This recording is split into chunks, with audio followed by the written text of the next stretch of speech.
हाय, नमस्कार. मी क्षितिजा आणि स्वागत आहे आपलं कला क्षितिजमध्ये. मी आज इथे आले आहे माझ्या एका मैत्रिणीला भेटायला, जी रंगांशी लीलया खेळते, ज्या वयाने अधिकाराने माझ्यापेक्षा नक्कीच मोठ्या आहेत, पण तरीही आमच्यातला एक समान धागा म्हणजे आमची चित्रकला. ICT अर्थात UDCT युनिव्हर्सिटीमधून त्यांनी पॉलिमर केमिस्ट्रीमध्ये PhD अर्थात डॉक्टरेट केलं आहे. त्यांचा मुलगा आणि पती हे सुद्धा PhD होल्डर आहे. इतकंच नाही तर त्यांच्या धाकट्या मुलाला डॉक्टर APJ अब्दुल कलाम यांच्या हस्ते गौरवण्यात आलेलं आहे. कोण आहे बरं ही आहे एक अतिशय हुशार विद्यार्थिनी, कर्तव्यदक्ष आई, तितकीच उत्कृष्ट आर्टिस्ट आणि माणूससुद्धा. भेटूयात डॉक्टर सुलोचना गावडे यांना आणि त्यांच्याबरोबर त्यांच्या चित्रकलेचा आणि त्यांच्या आयुष्याचा प्रवास समजून घेऊया. चला मनमुराद गप्पा करूयात डॉक्टर सुलोचना गावडे यांच्याशी. चला तर मग काय येत आहे ना, चला.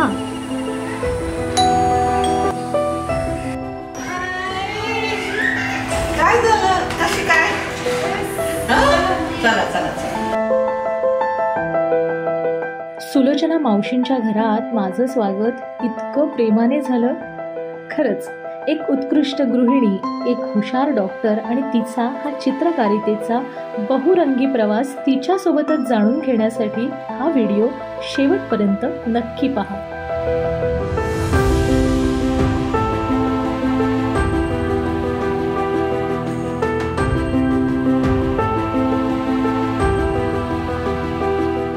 मी आले आहे माझ्या मैत्रिणीच्या घरी आणि आज आपण तिच्याशी मनमुराद गप्पा करणार आहोत.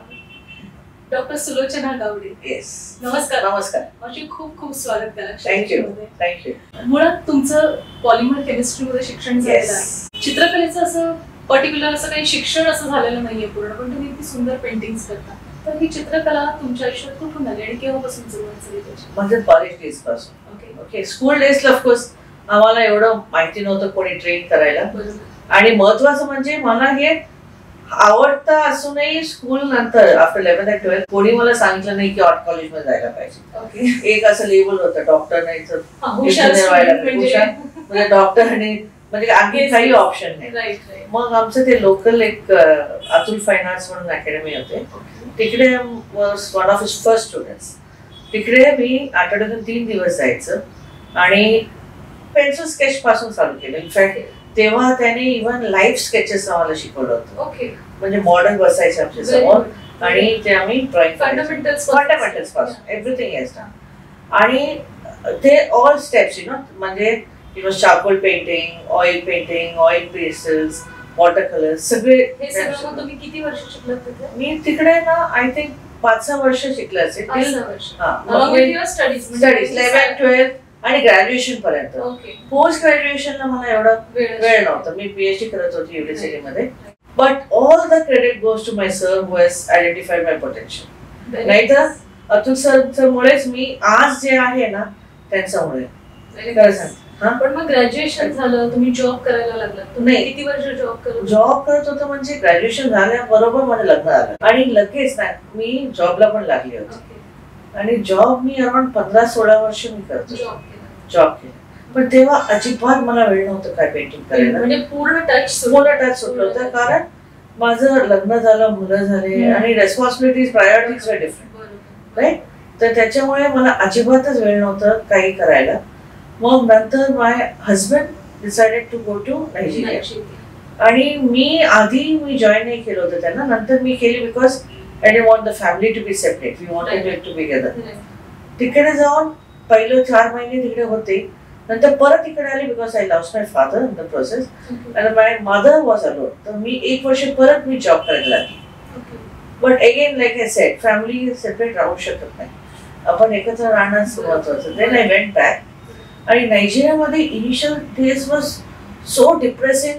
लोकांना असं एक पिक्चर केलेलं होतं की Nigeria is a dangerous country, तुम्ही बाहेर जाऊ शकत नाही, तुम्ही काही करू शकत नाही. अजूनही असं आहे, but that is myth actually. I had tell you an incident. एकदा सकाळी मी ड्रॉइंग क्लास मधून परत येत होते आणि आमचं गाडीला they had to steal something. तर गाडीचा त्या गाडीमध्ये असं एक बॉल पॉइंट टाकलं होतं so that it goes in for somewhere else. पण the best part of the Nigerians are they don't touch ladies and children. Hats off to that. ते रेस्पेक्ट करतात खूप लेडीज आणि चिल्ड्रन. तिथे जाऊन सुद्धा चित्र शिकवले. चित्र शिकवले म्हणजे 250 students I have taught. Wow, great. And I used to go to different locations to teach Indian students. जे एक्सपर्ट्स होते ते नंतर हाऊसवाईफ सारे कमी टू माय हाऊस. अँड मी सुटल्यानंतर मी तिकडनं बाहेर आल्यावर लोक इव्हन मला फोन करून सांगायचं we miss your classes so much. आणि माझ्याकडे एवढं आर्ट मटेरियल होतं. त्या आर्ट मटेरियलने मला वाटतं 2-3 लोकांनी स्वतःच आर्ट क्लासेस चालू केले असेल. मी तिकडे सोडून आले होते. But it was real fun over there. मुलांना शिकवणं. तुम्ही किती वर्ष होते तिकडे? मी 6 वर्ष. आणि तिथे तुमची मुलंही शिकत होते? मुलंही क्लासेस घेत होता. जॉब नव्हता. मी जॉब नव्हता बिकॉज तुम्ही पुन्हा इंडियामध्ये आलात आणि मग पुन्हा चित्रकला अशी पर्टिक्युलर कधीपासून तुम्ही ते again I join back as a consultant in a company. ते 2-3 वर्ष होते. पण नंतर I found that I have to be at home. कारण माझे सिनियर सिटीजन्स पण होते आणि माझं रिस्पॉन्सिबिलिटीज माझे मुलं पण होते. And I had to be at home.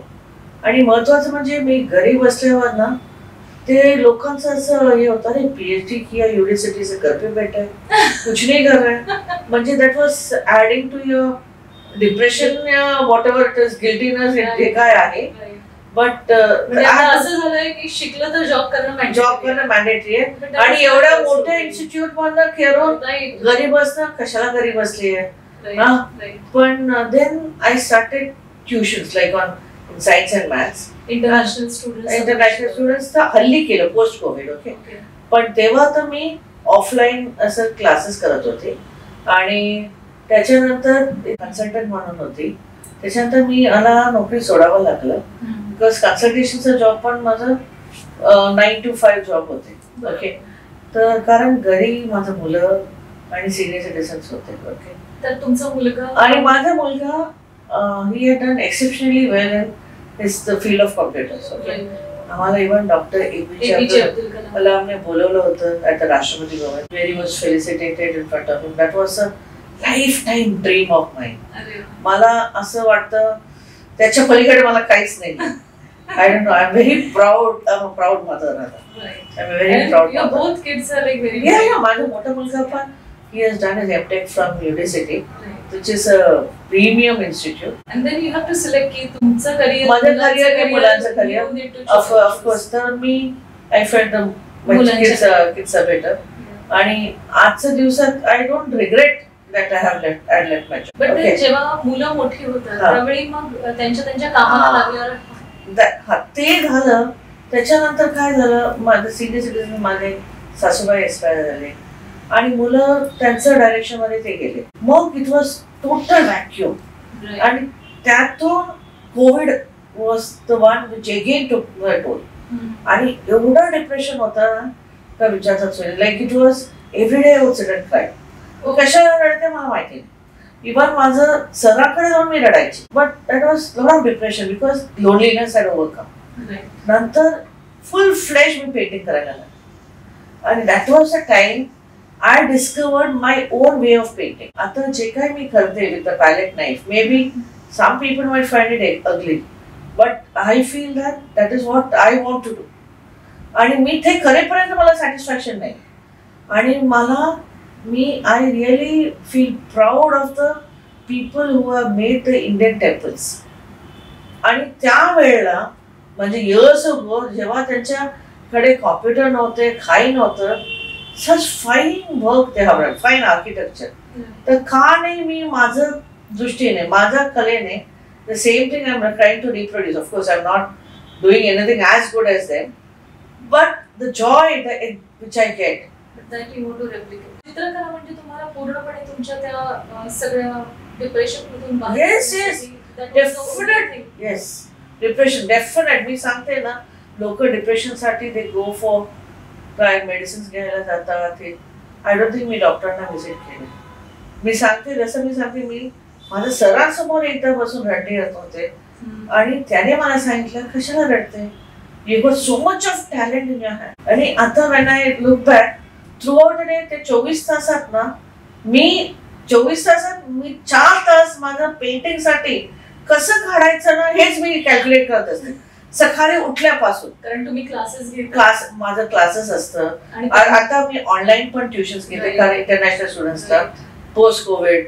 तर आता ते सगळं करताना I have to squeeze it. कारण एक दिवस मी ड्रॉइंग नाही केले ना तर असं मला खूप रेस्टलेस होतं. मी खूपच रेस्टलेस, असंच व्हायला पाहिजे. मी खूपच रेस्टलेस आहे. रोज मला काही ना काहीतरी करायचं. It's great. पण तुम्ही आणखी यात काय वेगवेगळे एक्सपेरिमेंट केलेले आहेत? Like you do charcoal painting. I do charcoal. Temples वगैरे. टेम्पल्स. आता मी जसं सांगते, लोक माझं जे ऑइल पेंटिंग करतात ना ते विचारतात म्युरल वर्क आहे का. Mural work is that you put emboss it with some cement or something. Putty cement. पण मी डायरेक्टली पेंट घेऊनच करते with the palette. आणि now I have got so much of fold on the knife that I'm able to twist and turn it the way I want. आतापर्यंत कुठले कुठले temples वगैरे तुम्ही जे पर्टिक्युलरली केले?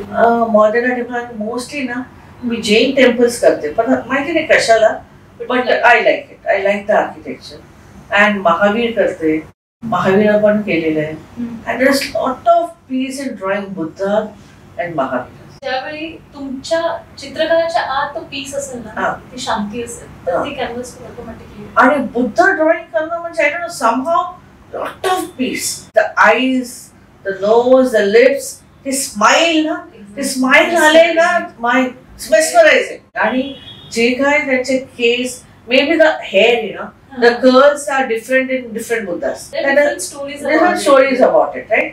Buddha from Sri Lanka, Buddha from Indonesia, from different places. But at the end, what I look at it is, it is giving me peace. That's more important. Watercolor पण केलेला आहे, पण watercolor is, you know, थोडंसं माझ्याकडे ना patience कमी आहे. I am an impatient by nature.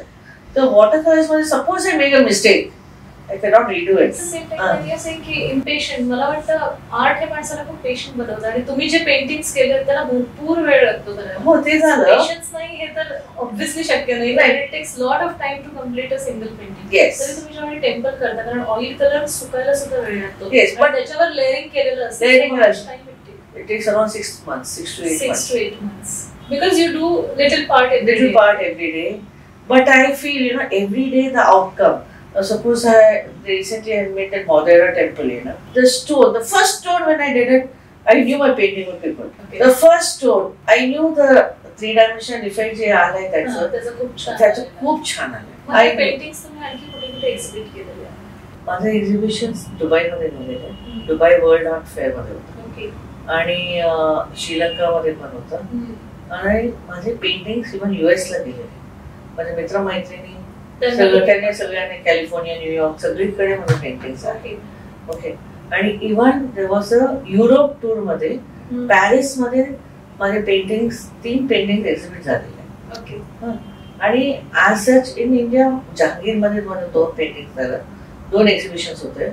आणि नेहरूमध्ये तर नेहमीच असतं. आणि सिमरोजा आर्ट गॅलरीमध्ये आणि प्रिन्स ऑफ वेल्स म्युझियम आपलं तिकडे पण होतं, तिथे पण झालेलं आहे. आणि गुजरातचं ते गुफामध्ये MF हुसेनचं आर्ट गॅलरी तिकडे. आणि जेव्हा एक्झिबिशन असतं ना, ऑफकोर्स पेंटिंग्सचा डिस्प्ले होतो आणि जे आर्टिस्टना भेटतं ना त्याचं जे जॉय असतं ना, दॅट्स अनएक्सप्लेनेबल. श्रीलंका तिकडनं पण अवॉर्ड मिळालेला आहे मला. आणि लाईक सिलिगुरी मधनं त्याने मला गोल्डन ब्रश अवॉर्ड दिलाय. आणि हल्लीच मला गोल्ड मेडल मिळालं होतं ऑल इंडिया इंटरनॅशनल कॉम्पिटिशन मध्ये. आणखी असे बरेचसे पेंटिंग्स तुमचे सेल झालेले आहेत आणि इव्हन काही मोठ्या लोकांनी सुद्धा घेतलेले. हो. आणि आठवणीतले आता हल्ली नेहरू मध्ये माझे गणेश ह्याच्याकडे गेलेलं होतं, शरद पवार साहेबांकडे. ओके. हा, त्यांनी म्हणजे I don't know, he grace occasion on that day. We were very happy. आणि ऑफकोर्स सिद्धिविनायकला माझे पेंटिंग केले टेम्पल मध्ये. मला माझे पेंटिंग त्याच्यात अंबरनाथचं देऊळ आणि मी टिटवाला 2 गणपती, टिटवाला आणि सिद्धिविनायक. टाइम्स ऑफ इंडियाचं there is a person called Vinayak Prabhu, he got in touch with me. आणि ते पेंटिंग माझं 10 पेंटिंग त्याने माझ्याकडे घेतलेलं. हा, माझ्याकडे घेतलं. त्याचं एक महादर्शन म्हणून एक काहीतरी इनिशिएटिव्ह होतं, महादर्शन म्हणून. त्या महादर्शनमध्ये त्यांना काय गव्हर्नर आणि काय लोकांना सेलिब्रिटीजना त्यांना पेंटिंग द्यायचे होते. ते माझं एक 10 paintings the same of them त्याने दिलेले. I was the fortunate one. What kind of feedback you have received? Like असं एखादं आठवणीतलं असं खूप की छान असं वाटतं असं कोणाचं फीडबॅक म्हणजे I think I get a positive feedback almost everywhere. मला एकदम खुशी केव्हा मिळतं माहितीये का, जेव्हा माझं मुलं मला अप्रिशिएट करतात. खरं सांगते मी, माझं मुलं मला अप्रिशिएट केलं ना, that is something I feel very happy. Of course, my husband also has started appreciating me. पण मुलं अप्रिशिएट केलं तर मला आणखीन खुशी असतं. तुमची आई तुमच्या पेंटिंग्सची सगळ्यात अरे because of her I can I hear. माझी आई म्हणजे ना, आय टेल यू, माझं आईचं घर बदललं होतं आणि for redevelopment purposes. And the most best asset was my paintings. Okay, सगळं पेंटिंग्स ती एवढं सांभाळून ठेवते. Hats off to her. मी ते करू शकत नाही. आणि तिला असं नेहमी वाटतं तिच्या मुलगी आणखीन ग्रेटर हाईट्स. माझा मोठा मुलगा तो पेंटिंग करतो आणि माझी इच्छा आहे, ऑफकोर्स त्याला आता वेळ नसेल कौस्तुभला, पण असं माझी इच्छा आहे की पुढे जाऊन जेव्हा मे बी माझे एज जेव्हा तो सेटल होईल, माझी इच्छा आहे की तो माझ्यापेक्षा आणखी, आता पण मला असं वाटतं की तो माझ्यापेक्षा जास्त चांगला करतो, तर he should do something really good की पुढे जाऊन तो आणखी चांगला करायला. One thing I always desire, my mentor Atul sir केव्हाही कोणाला म्हणजे चांगलं म्हणून सांगत नाही. I am waiting, you know, the day he will say you have really done good. आजपर्यंत आलेलं नाही. Of course he has taken a painting of mine, 2 paintings of mine आणि त्याच्या घरी लावलेलं आहे. मला माहिती नाही की बाबा त्यांना ते आवडून लावलेलं आहे की काय, पण मी त्याचं थोडंसं मला ऐकायचंय. You done really good. Because he feels कि I should be doing even better than what I do. But how you feel after doing like इतक्या सगळ्या सिच्युएशन्स आहेत, इतके सगळे अप अँड डाऊन, मुलांचं करिअर आहे, स्वतःचं करिअर बाजूला ठेवणं, ह्या सगळ्यामधनं एका डिप्रेशनच्या फेज मधनं बाहेर येणं, चित्रकला तुम्हाला काय काय देऊन जातं आयुष्यात? काय it's a form of meditation. मी देवळात वगैरे जास्त जात नसे. देवाला सकाळी हात जोडते आणि दिवसभर I try not to hurt people. Okay, जेवढं जमतं चांगलं काम करायचं थोडंफार आणि शेवटी ह्याच्यात घुसायचं. आणि माझा एक कझन आहे, इट्स अन एक्सलंट फोटोग्राफर. तो सगळं टेम्पल्सचं सगळं फोटोज काढतो. सो त्या फोटोजचं मी पेंटिंग्स बनवते. अरे वा, इट्स अन एक्सलंट फोटोग्राफर. तर जे काय फोटोज तो काढत असतो I try to paint.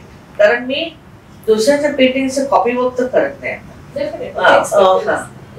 Original paintings होतो कारण हीच क्लिक द फोटोज. नेहमी मला मुलांना सांगते, when I am not there, this will give you all a fortune. All my paintings will be a fortune for you. To be the best asset.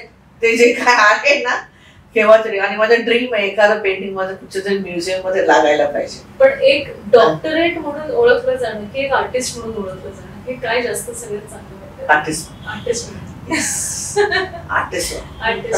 Doctorate I think कोणी अभ्यास केला तर होतो, ते आपोआप होऊन जातं. आर्टिस्ट होण्यासाठी काहीतरी गॉड गिफ्ट असं. So we are blessed. अरे माझे डॉक्टरेट फ्रेंड्स लोक जेव्हा तसं माझं पेंटिंग्स बघितलं की ते सगळं अप्रिशिएट करतात. माझे सगळे डॉक्टरेट फ्रेंड्स.